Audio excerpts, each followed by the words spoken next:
Good afternoon, everyone, and welcome to Life of Pri.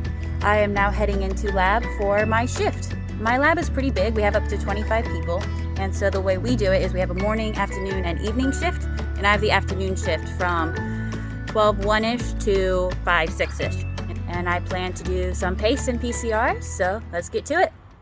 So before I go into actually doing my PCR and digestion and other steps, I'm going to do a quick genetics lesson so you understand why I'm doing what I'm doing.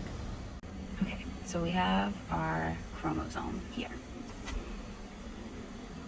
Every organism has chromosomes, and when you have multiple chromosomes, that makes up your genome, but that's a whole nother lesson. So you have your chromosome, and there's a gene right here that we want to know, does it have the allele A or B? So to determine this, we create two primers, a forward primer and a reverse primer. The forward primer will start here and amplify the DNA going to the right. The reverse primer will start here and amplify the DNA going to the left. So then you end up with a DNA fragment.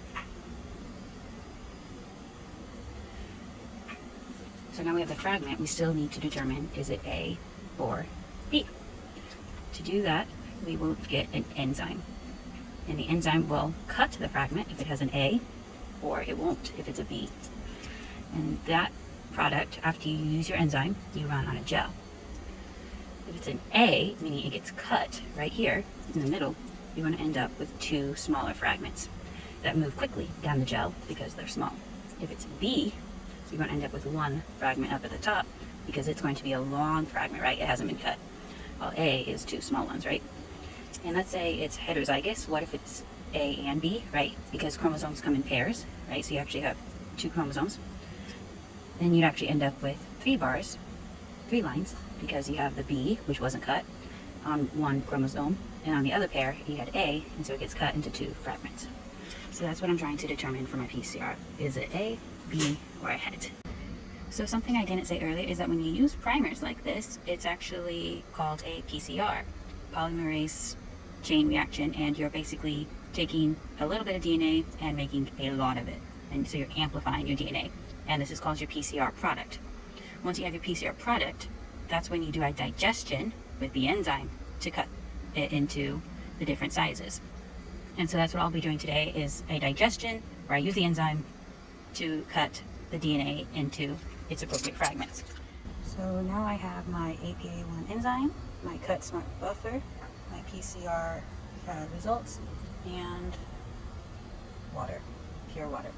And what I'll do is I'll combine these 3 things, the enzyme, buffer, and water, into a master mix that I will then use with my PCR product.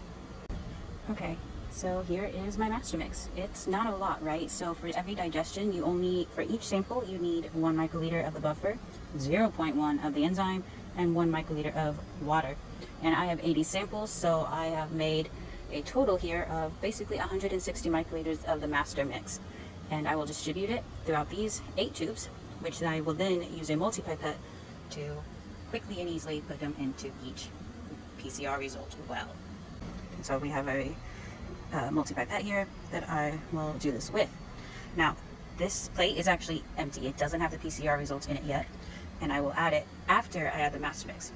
This allows me, if I put the master mix in this empty plate first, it means I can just use 1 set of tips without contaminating anything. And then I'll grab 8 microliters of my PCR result, which is actually over there, and with each row I'll have to use a new set of tips because you don't want to cross-contaminate. Okay, each of the wells have been filled with the PCR result and the master mix.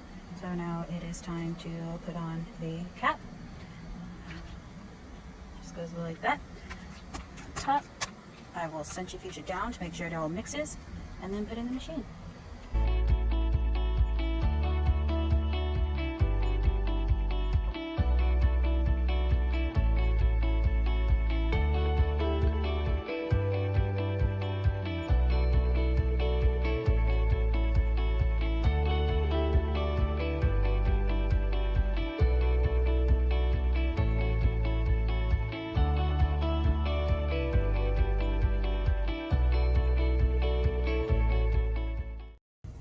I have now loaded my digestion into the gel, and I'm going to run it and hopefully get good results. In a future video, I will show you how to make and actually run the gels.